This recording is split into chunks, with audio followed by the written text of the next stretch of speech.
आज हम पढ़ने वाले हैं एक नया मेथड जिसे कहते हैं पैरेलैक्स मेथड। देखिए स्टूडेंट्स, जैसे कि किसी चीज़ को मेज़र करने के लिए जो फिज़िकल क्वांटिटी होता है लेंथ को मेज़र करने के लिए हमारे पास दो तरह के मेथड होते हैं। एक होता है डायरेक्ट मेथड, दूसरा होता है इनडायरेक्ट मेथड। डायरेक्ट मेथड में क्या करते हैं, हम डायरेक्ट किसी चीज़ को नाप लेते हैं। जैसे आपको मेज़र करना है दो पॉइंट के बीच का डिस्टेंस, तो आप क्या करेंगे, सिंपल सी बात है, एक मीटर स्केल को ले जाएंगे, दोनों पॉइंट के एंड पे मैच करेंगे उसको और मेज़र कर लेंगे कि कितने सेंटीमीटर आ रहा है, कितने मीटर आ रहा है। तो इसको कहा जाता है डायरेक्ट मेथड। ठीक है, डायरेक्ट मेथड में डायरेक्ट इंस्ट्रूमेंट की हेल्प से उस चीज़ को मेज़र किया जाता है। बट कुछ चीज़ें ऐसी होती है जिसको कहा जाता है उनको मेज़र नहीं किया जा सकता डायरेक्ट मेथड से। जैसे अगर आपसे कहा जाए कि अर्थ से मून तक की डिस्टेंस फाइंड करिए, पृथ्वी और चंद्रमा के बीच की दूरी फाइंड करिए, तो आप वहाँ पर मीटर स्केल लेकर नहीं जा सकते। उसके लिए आपको एक इनडायरेक्ट मेथड का यूज़ करना पड़ेगा। उसी तरह से अगर आपको कहा जाए कि एटम के साइज़ को नापिए, तो एटम का साइज़ आप मीटर स्केल की हेल्प से नहीं नाप सकते हैं। उसके लिए आपको इनडायरेक्ट मेथड को चूज़ करना पड़ेगा। तो आज हम उसी में से एक इनडायरेक्ट मेथड को पढ़ने वाले हैं जिसका नाम है पैरेलैक्स मेथड। इस मेथड का यूज़ करके हम बहुत बड़ी दूरियों, बड़ी लेंथ को मेज़र कर सकते हैं। तो देखते हैं, पहले वर्ड समझते हैं पैरेलैक्स होता क्या है। इसको समझने के लिए इंटरेस्टिंग चीज़ करते हैं स्टूडेंट्स। देखिए, मैंने यहाँ पर एक डॉट बनाया है, आप सबको दिख रहा होगा, यहाँ पर एक डॉट बनाया हुआ है हमने। अब आपको क्या करना है, आपको अपने पेन का, आपको ये एक्टिविटी परफॉर्म करना है। आपको अपने पेन का जो टिप है उस टिप को अपनी आँख से इसके सीध में रखिए। ठीक है, अपनी आँख के सीध में इसका टिप और इस पॉइंट को रखिए। ओके, अब इसके बाद में क्या करना है, जैसे आप इसके टिप को और इस पॉइंट को अपने आँख के सीध में रखेंगे तो एक बार अपनी लेफ़्ट आई को क्लोज करिए, अपनी लेफ़्ट आई को क्लोज करिए और एक बार अपनी राइट आई को क्लोज करिए और देखिए क्या डिफरेंस आता है दोनों में। एक बार अपनी लेफ़्ट आई से देखिए और एक बार अपनी राइट आई से देखिए। जब आप लेफ़्ट आई से देखेंगे तो राइट को क्लोज करेंगे, जब आप राइट आई से देखेंगे तो लेफ़्ट आई को क्लोज करेंगे।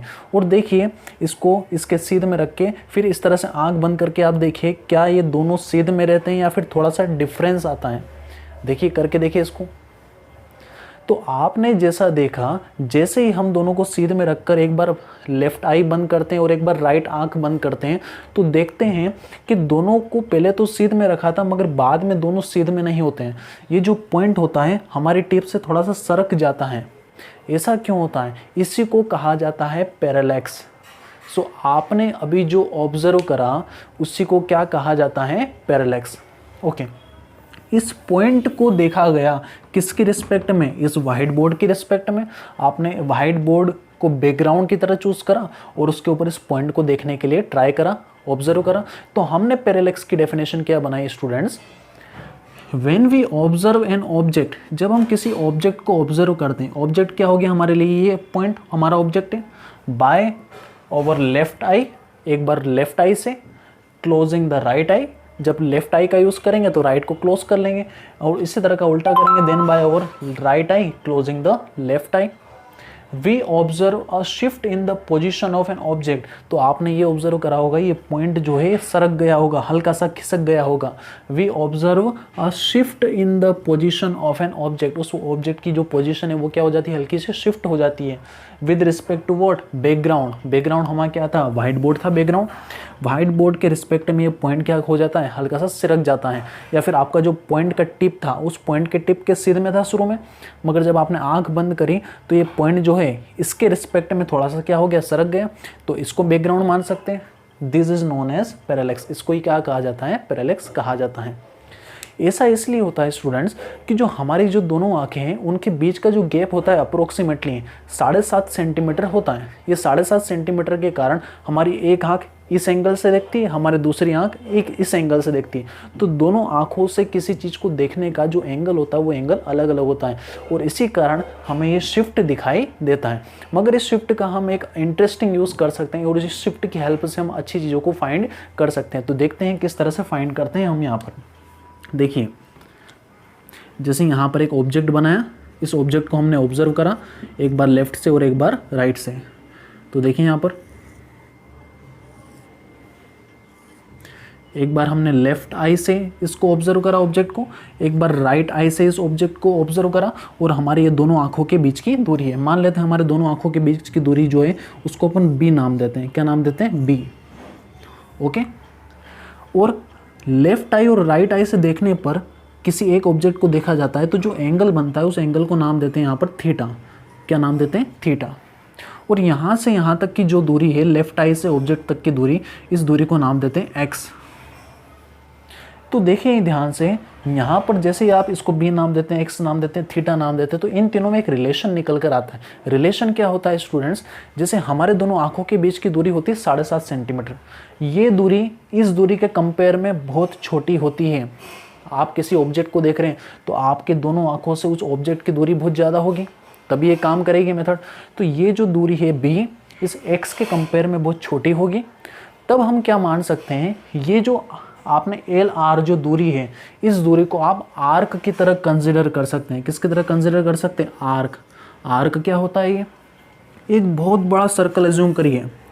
क्या एज्यूम करिए? बहुत बड़ा सर्कल। देखिए ध्यान से, ये मैंने एक आर्क ड्रॉ करा है, ये एक बहुत बड़े सर्कल का एक छोटा सा पार्ट है।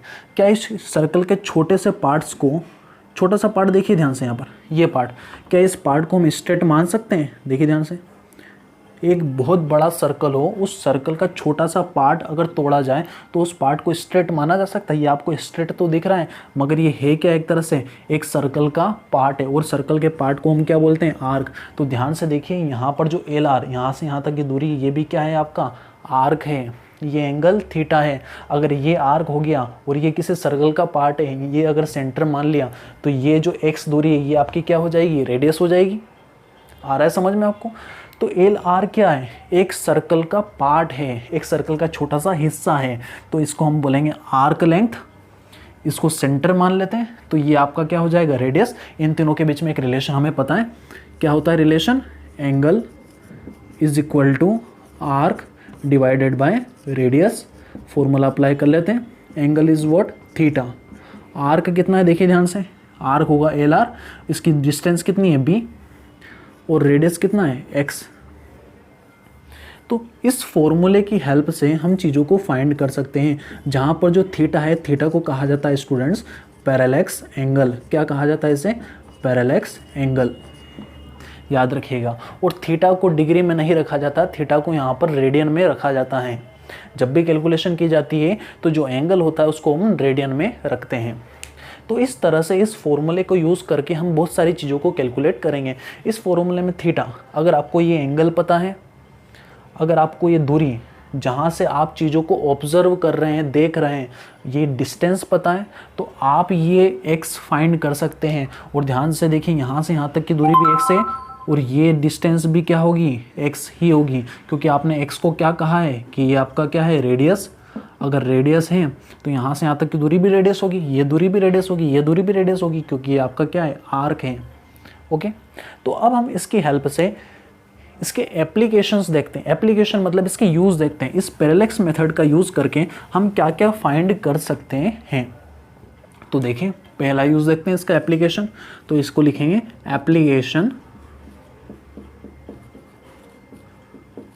Application of parallax method. Parallax method के एप्लीकेशन मतलब इसके यूजेस। तो पहला यूज है द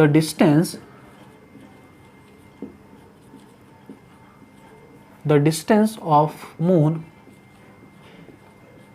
फ्रॉम अर्थ। हम इस मेथड की हेल्प से अर्थ और मून के बीच की दूरी को भी नाप सकते हैं। देखिए, सिंपल सा यही कॉन्सेप्ट यूज़ करेंगे, थोड़ा सा अलग वे में, मगर इसी कॉन्सेप्ट की हेल्प से हम क्या कर सकते हैं? मून और अर्थ के बीच का डिस्टेंस फाइंड कर सकते हैं। तो देखें कैसे फाइंड करेंगे मून और अर्थ के बीच का डिस्टेंस। ये चीज़ें क्लियर होना चाहिए आपको कि जो बी है ये एक्स के कंपेयर में बहुत छोटा होगा। तो याद रखिए, B is less than X. b की वैल्यू x से बहुत ज़्यादा छोटी होगी, तब हम इस दूरी को आर्क कंसिडर कर लेंगे और ये फॉर्मूला अप्लाई कर देंगे यहाँ पर। ओके। अब देखते हैं अर्थ और मून के बीच का डिस्टेंस कैसे फाइंड कर सकते हैं इस मेथड की हेल्प से हम। तो देखिए यहाँ पर ध्यान से, मान लेते हैं ये हमारी अर्थ है। क्या है? ये हमारी अर्थ, धरती माता। ठीक है। अब इस धरती माता पर हम क्या करते हैं, 2 पॉइंट कंसिडर करते हैं। एक पॉइंट P नाम देते हैं और दूसरे पॉइंट को नाम देते हैं हम Q। अब दोनों पॉइंट हमारे पॉइंट ऑफ ऑब्जर्वेशन है, मतलब जहाँ से चीज़ों को देखा जाएगा उसको बोलते हैं पॉइंट ऑफ ऑब्जर्वेशन। तो एक बार पॉइंट P से और एक बार पॉइंट Q से हम किसको देखेंगे, हम मून को देखेंगे यहाँ पर। तो मान लेते हैं यहीं कहीं आपका मून होगा स्टूडेंट्स। तो जैसे ही आप पॉइंट P और पॉइंट Q का यूज़ करते हुए इस मून को देखेंगे, इसको बोल देते हैं ये हमारा ऑब्जेक्ट है, और ऑब्जेक्ट की जगह क्या है, ये मून, ये अर्थ और ये मून। ठीक है। एक बार पॉइंट P से इस मून को देखेंगे और एक बार पॉइंट Q से इस मून को देखेंगे और हम एंगल फाइंड करेंगे। देखिए स्टूडेंट्स, आपने देखा होगा, आपने एक चीज़ ऑब्जर्व की होगी, जब आप ट्रेन में बैठे होंगे, ट्रेन में आपने सफ़र किया होगा, तो ट्रेन में आपने एक चीज़ ऑब्जर्व की होगी कि जैसे ही हम ट्रेन में सफ़र करते हैं तो जो पास में ऑब्जेक्ट होते हैं, जैसे आपके ट्रेन के जस्ट पास में अगर कोई बिजली का खंभा होगा तो जैसे ही उसको देखते हैं वो 1 सेकंड में आगे निकल जाता है। मगर अगर बहुत दूर अगर एक पहाड़ दिख रहा है आपको, तो हो सकता है 10-15 मिनट तक वो पहाड़ वहीं का वहीं दिखाई दे। ऐसा क्यों हो रहा है? पास के ऑब्जेक्ट जल्दी निकल जाते हैं और जो ऑब्जेक्ट बहुत ज़्यादा दूर होते हैं वो हमें स्टेशनरी लगते हैं। स्टेशनरी मतलब स्थिर दिखाई देते हैं। तो स्टूडेंट्स, यहाँ पर भी हम बैकग्राउंड के रूप में, जैसे यहाँ पर देखिए विद रिस्पेक्ट टू बैकग्राउंड, ये जो शिफ्ट होता है किसी ऑब्जेक्ट की पोजीशन में, किसके रिस्पेक्ट में होता है, बैकग्राउंड के रिस्पेक्ट में। यहाँ पर बैकग्राउंड क्या था, आपका पॉइंट का टिप। तो यहाँ पर भी स्टूडेंट, जब भी पैरेलैक्स मेथड को यूज़ करना है तो हमें कुछ बैकग्राउंड मानना पड़ेगा। तो बैकग्राउंड किसे मानेंगे, जैसे आप देखिए, अगर आप सुबह बाहर निकले, आपने सूरज को देखा, सूरज अगर आपके ऊपर था, 12 बज रहे होंगे, तो थोड़ी देर बाद आप वापस देखेंगे, वापस आपको जो सूरज है आपके ऊपर दिखाई देगा। कुछ टाइम बाद वापस देखेंगे, वापस वही पोजीशन पे दिखाई देगा। तो जो ऑब्जेक्ट जितना ज़्यादा दूर होता है वो उतना ज़्यादा स्टेशनरी दिखाई देता है, और उस ऑब्जेक्ट को हम क्या मान लेते हैं, स्टेशनरी मान लेते हैं, और उसके रिस्पेक्ट में हम सारी कैलकुलेशन करते हैं। तो यहाँ पर भी देखिए, जब हम इस मेथड को यूज़ करेंगे अर्थ और मून के बीच के डिस्टेंस फाइंड करने के लिए, तो हमें एक दूर का स्टार मानना पड़ेगा, दूर का एक तारा मानना पड़ेगा। आपने देखा होगा रात को जो तारे बहुत ज़्यादा दूर होते हैं वो कभी भी देखिए, किसी भी रात को देखिए, वो वहीं पर दिखाई देते हैं, क्योंकि उनकी पोजीशन में बहुत ज़्यादा मामूली चेंज आता है अर्थ से देखने पर। तो जो दूर की चीज़ें होती हैं उन्हें क्या मान लिया जाता है, स्टेशनरी मान लिया जाता है। तो हम क्या करते हैं, अर्थ और मून के बीच की दूरी फाइंड करने के लिए एक दूर का स्टार कंसिडर करते हैं। मान लो कोई दूर का स्टार यहाँ कहीं है, तो आप पॉइंट P, अर्थ के ऊपर, पृथ्वी के ऊपर पॉइंट P से उस स्टार को देखेंगे तो भी आपको सीध में दिखाई देगा क्योंकि बहुत दूर का है। और इसी तरह से पॉइंट Q से जब आप उस स्टार को ऑब्जर्व करेंगे तो भी वो कैसे दिखाई देगा, सीध में दिखाई देगा। पॉइंट P से देखने पर भी वो कैसा दिखाई दे रहा है, सीध में दिखाई दे रहा है। पॉइंट Q से देखने पर भी वो कैसा दिखाई दे रहा है, सीध में, सीधा स्ट्रेट दिखाई दे रहा है। किसको हम देख रहे हैं, वेरी फार अवे स्टार को। किसको देख रहे हैं, वेरी फार अवे स्टार। बहुत दूर के तारे को हम देखेंगे तो पॉइंट P और पॉइंट Q से क्या दिखाई देंगे, वो सीध में दिखाई देंगे। तो अब हम क्या करेंगे स्टूडेंट्स, जब आप पॉइंट P पर खड़े होंगे तो आप उस तारे को देखेंगे और तारे से इसका एंगल मेज़र करेंगे कि तारे से कितने एंगल पर अपना मून दिखाई देता है। तो आपको जैसे ही मालूम पड़ेगा, मान लिया कि पॉइंट P से देखने पर, तारे से देखने पर कितने एंगल पर मून दिखाई देता है, तो ये एंगल नाप लेंगे हम। ये जो एंगल होगा आपका, इस एंगल को नाप लिया जाएगा। इस एंगल को नाम देते हैं θ1। क्या किया हमने, सीध में रेखा, यहाँ से देखा कि मून कितने एंगल पर दिखाई देता है, मान लेते 30 डिग्री पे दिखाई देता है, तो ये एंगल नाप लेंगे हम इस तरह से। इस एंगल को नाम दे देंगे θ1। इसी तरह से पॉइंट Q के ऊपर भी करेंगे। पॉइंट Q से जब आप उस स्टार को देखेंगे वो सीध में दिखाई देगा। पॉइंट Q से आप मून की तरफ बढ़ेंगे और ये एंगल मेज़र कर लेंगे। पॉइंट Q से भी आप इस एंगल को मेज़र कर लेंगे और इस एंगल को नाम दे देंगे यहाँ से θ2। ओके स्टूडेंट्स, अब हम क्या करते हैं, PQ को मिला लेते हैं यहाँ से। इसके बाद में मून से एक लाइन ड्रॉ करते हैं, सीधी स्ट्रेट लाइन। ओके, अच्छा ध्यान से देखिए, आपने एक प्रॉपर्टी पढ़ी होगी, दो स्ट्रेट लाइन होगी, अगर दो पैरेलल लाइन है, दो पैरेलल लाइन को अगर एक लाइन काटे तो ये वाला एंगल और ये वाला एंगल बराबर होते हैं। इनको बोलते हैं अल्टरनेट इंटीरियर एंगल। ओके, तो जब भी ऐसा जेड बनता है तो इस तरह से जो अल्टरनेट इंटीरियर एंगल होते हैं वो बराबर होते हैं। तो ध्यान से देखिए यहाँ पर क्या करा, ये एंगल अगर θ1 है तो ये एंगल भी कितना होगा, θ1 होगा आपका। देखिए अल्टरनेट इंटीरियर एंगल, ये वाली लाइन और ये वाली लाइन दोनों पैरेलल है और ये ट्रांसवर्सल है, तो ये एंगल और ये एंगल बराबर होंगे। उसी तरह से यहाँ पर भी देखिए ये वाली लाइन और ये वाली लाइन पैरेलल है, तो ये वाला एंगल और ये वाला एंगल आपका क्या होगा, बराबर होगा। ये भी कितना हो जाएगा, θ2। ठीक है, अब देखिए अर्थ पर दो पॉइंट जो हैं पी क्यू, इनके बीच की दूरी और अर्थ से तो मून तक की दूरी, इस अर्थ से मून तक की दूरी को नाम दे देते हैं x, और p और q के बीच की दूरी जो है उसको हम मान लेते हैं b, जैसा हमने वहाँ पर करा था। तो यहाँ पर भी हम क्या वह फॉर्मूला लगा सकते हैं, angle is equal to arc upon radius, बिल्कुल लगा सकते हैं। क्यों, क्या ये दूरी इस दूरी के कंपैरिजन में बहुत छोटी है, बिल्कुल छोटी है। अर्थ पर मान लेते हैं दो पॉइंट जो देख रहे हैं वो 10 किलोमीटर हो, 100 किलोमीटर हो, 100 किलोमीटर की दूरी पर दोनों पॉइंट से हम इस मून को ऑब्जर्व कर रहे हैं, मगर ये दूरी क्या 100 किलोमीटर से बहुत ज़्यादा नहीं होगी पृथ्वी और चंद्रमा के बीच की दूरी? ऑफकोर्स होगी। तो यहाँ पर कंडीशन क्या है स्टूडेंट्स, ये जो बी है आपका बहुत छोटा है, किसके कंपेयर में, एक्स के कंपेयर में छोटा है, तो हम फॉर्मूला लगा सकते हैं angle is equal to arc upon radius. तो लगाएं angle is equal to arc upon radius. बोले एंगल क्या होगा, एंगल पूरा एंगल देखिए यहाँ पर ये पूरा एंगल माना जाएगा, तो पूरा एंगल कितना होगा, θ1 प्लस θ2, तो पूरा एंगल हो जाएगा θ1 प्लस θ2।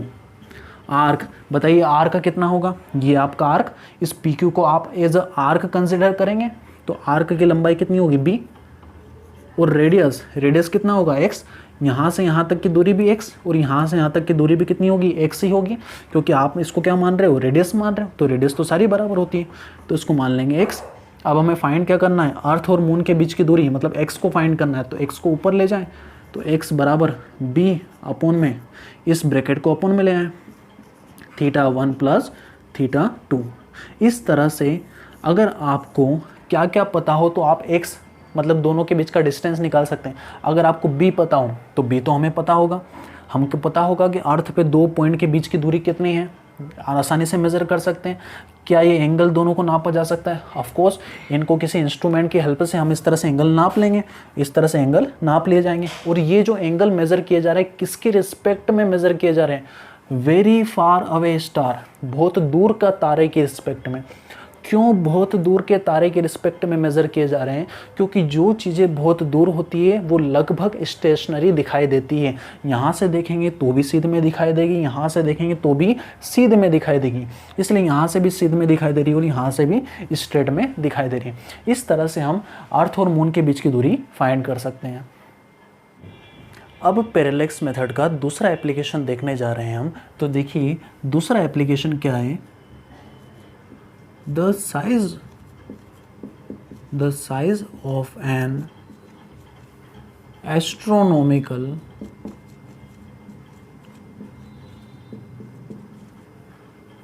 ऑब्जेक्ट, किसी एस्ट्रोनॉमिकल ऑब्जेक्ट का साइज मेज़र करना स्टूडेंट, ये भी एक इम्पोर्टेंट फैक्टर है। एस्ट्रोनॉमिकल ऑब्जेक्ट मान सकते हैं आप मून, चंद्रमा, जितने प्लैनेट्स हैं, तो उनका आप साइज़ कैसे बताएंगे, तो इस मेथड का यूज़ करते हुए आप साइज़ भी बता सकते हैं कि कितना बड़ा है कोई प्लैनेट्स। तो कैसे करेंगे, यहाँ पर साइज़ का मतलब है सिंपल सा डायमीटर। अगर आपको डायमीटर पता होगा, रेडियस निकाल लेंगे और उसका साइज़ भी आसानी से आप निकाल सकते हैं। तो आइए देखें किसी एस्ट्रोनॉमिकल ऑब्जेक्ट का साइज़ किस तरह से हम मेज़र करेंगे। एस्ट्रोनॉमिकल ऑब्जेक्ट को हम मान लेते हैं मून, हमें मून का क्या फाइंड करना है, साइज़ मीन्स इसका डायमीटर। अगर मून का डायमीटर मेज़र करना है तो हमें आइए देखते हैं किस तरह से मून का डायमीटर मेज़र करेंगे। तो इसके लिए हम वापस वही कॉन्सेप्ट पे आते हैं। यहाँ पर मान लेते हैं अपना अर्थ है, अर्थ पे हम क्या करते हैं स्टूडेंट्स, एक पॉइंट ऑफ ऑब्जर्वेशन लेते हैं, इस पॉइंट को नाम देते हैं ए। ये हमारा होगा पॉइंट ऑफ ऑब्जर्वेशन जहाँ से हम मून को ऑब्जर्व करेंगे। तो ठीक है, यहाँ पर हम मान लेते हैं हमारा मून है, ठीक है। मून के ऊपर दो पॉइंट लेते हैं, ये दोनों पॉइंट डायमेट्रिकली अपोजिट पॉइंट है, इसका मतलब ये डायमीटर है मून का, इस डायमीटर को नाम देते हैं डी, इसकी लेंथ को कितना मान लेते हैं डी, मून का डायमीटर कितना है डी। तो दो पॉइंट कंसिडर करें, इस पॉइंट को नाम देते हैं पी, इस पॉइंट को नाम देते हैं क्यू। ये दोनों पॉइंट डायमेट्रिकली अपोजिट है, इसका मतलब एक पॉइंट उधर है डायमीटर के, एक पॉइंट इधर है, ओके। अब पॉइंट ए जो हमारा पॉइंट ऑफ ऑब्जर्वेशन है, उस पॉइंट ऑफ ऑब्जर्वेशन से इन दोनों पॉइंट को आपको देखना है। तो देखिए पॉइंट ए से एक बार क्यू को देखा, फिर कुछ घूमकर कहाँ तक आए, पॉइंट ए तक आए, तो जितना घूमे Q से P तक आने में उस एंगल को मेज़र कर लें, उस एंगल को नाम दे थीटा। आ रहा है समझ में? पॉइंट Q को देखें, Q से घूमते हुए P तक आए तो कितना घूमना पड़ा वो एंगल मेज़र कर लें थीटा। और ये जो डिस्टेंस है A से P तक, A से Q तक, ये डिस्टेंस को नाम देते हैं हम x। और आपको ये डिस्टेंस तो पता होगा क्योंकि हम इसके पहले वाले में अर्थ और मून के बीच का डिस्टेंस फाइंड कर चुके हैं, x को फाइंड कर चुके हैं। तो मून से अर्थ तक का डिस्टेंस x पता होगा, थीटा हम निकाल लेंगे कितना घूमे, तो आप d भी निकाल सकते हैं। अब सिंपल सा आप फॉर्मूला लगा देंगे, angle is equal to arc upon radius. ध्यान रखें d is less than x। क्या सही है? क्या मून का डायमीटर अर्थ से मून के बीच की दूरी से बहुत छोटा है? हाँ, तो मून का डायमीटर अर्थ से मून तक की दूरी का बहुत छोटा होगा। अगर बहुत छोटा होगा तो आप पी क्यू को क्या मान सकते हैं? आर्क। ये आपको क्या मान लेंगे? इसको पी क्यू को आर्क मान लेंगे। तो यहाँ से यहाँ तक की दूरी ये रेडियस हो जाएगी। ओके, तो लगाते हैं angle is equal to arc upon radius. Angle is equal to arc divided by radius. बोलिए क्या है एंगल? एंगल है थीटा। आर्क कितना है? आर्क है पी क्यू जिसकी वैल्यू है डी डायमीटर, और रेडियस कितना है? एक्स। यहाँ से डी की वैल्यू निकाल लें, एक्स का उधर मल्टीप्लाई करें, एक्स इंटू थीटा। बस इस तरह से आप किसी एस्ट्रोनॉमिकल ऑब्जेक्ट का डायमीटर फाइंड कर सकते हैं। D is what? Arc. Arc length. Arc length कितना है? P Q which is diameter of moon. इस तरह से आप किसी एस्ट्रोनॉमिकल ऑब्जेक्ट का डायमीटर फाइंड कर सकते हैं, बट आपको एक्स और थीटा पता होना चाहिए। यहाँ पर एक्स को हम क्या कहते हैं स्टूडेंट? एक्स को कहा जाता है एंगुलर डायमीटर। क्या कहा जाता है इसको? Angular diameter. अब ये एंगुलर डायमीटर क्या होता है? ध्यान से देखो, जब आप पॉइंट Q से पॉइंट P तक घूमें तो आपने पूरा डायमीटर कवर किया। पॉइंट Q से थीटा घूमने में आपने पूरा डायमीटर कवर कर लिया। इसका मतलब इस थीटा को हम नाम दे सकते हैं एंगुलर डायमीटर। क्या नाम दे सकते हैं? Angular diameter. ठीक है, तो अब स्टूडेंट्स हमें तीसरा एप्लीकेशन पढ़ना है। तीसरा एप्लीकेशन क्या है? The distance of nearby star from earth. Earth से कोई पास का तारा है, उसकी दूरी को क्या करना है? फाइंड करना है। तो कैसे फाइंड करेंगे हम? वापस देखिए, कंज्यूम करते हैं। यहाँ पर मान लेते हैं हमारा सन है।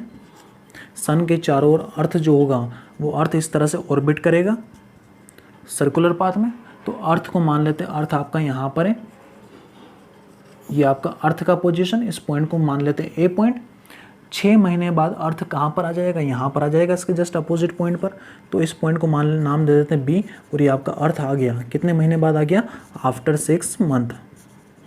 आफ्टर 6 मंथ, 6 मंथ बाद ये यहाँ पर आ जाता है, क्योंकि 1 साल लगता है पूरा इसके घूमने में अप्रोक्स। तो 6 महीने बाद यहाँ पर आ जाएगा। मान लेते हैं ये स्टार है, जिस स्टार की डिस्टेंस आपको क्या करना है? फाइंड करना है, यहाँ से लेकर तो यहाँ तक की डिस्टेंस। तो जब डिस्टेंस फाइंड करना है इस स्टार की, तो हम क्या करते हैं? हमें एक बैकग्राउंड चाहिए, एक स्टेशनरी ऑब्जेक्ट चाहिए जिसके रिस्पेक्ट में हम इस स्टार की दूरी नाप सकें। तो वो स्टार क्या होगा स्टूडेंट?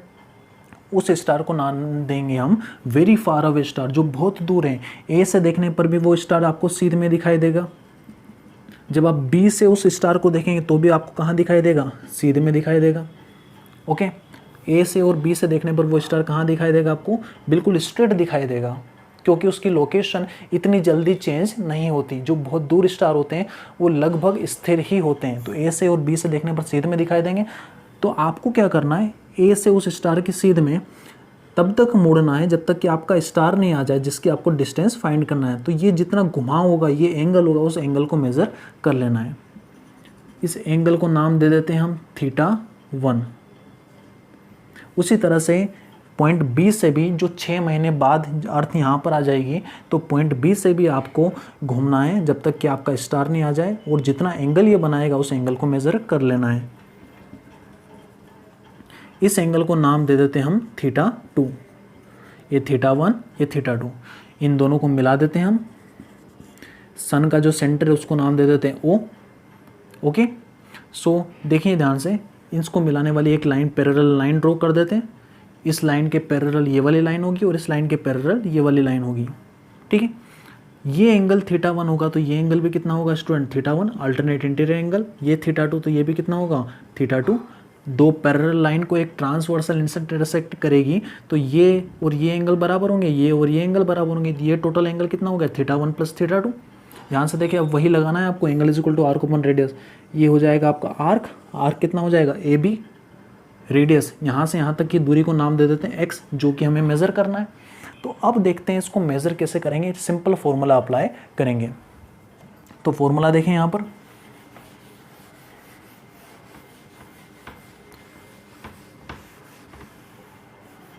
देखिए वापस क्या अप्लाई करेंगे, angle is equal to arc upon radius.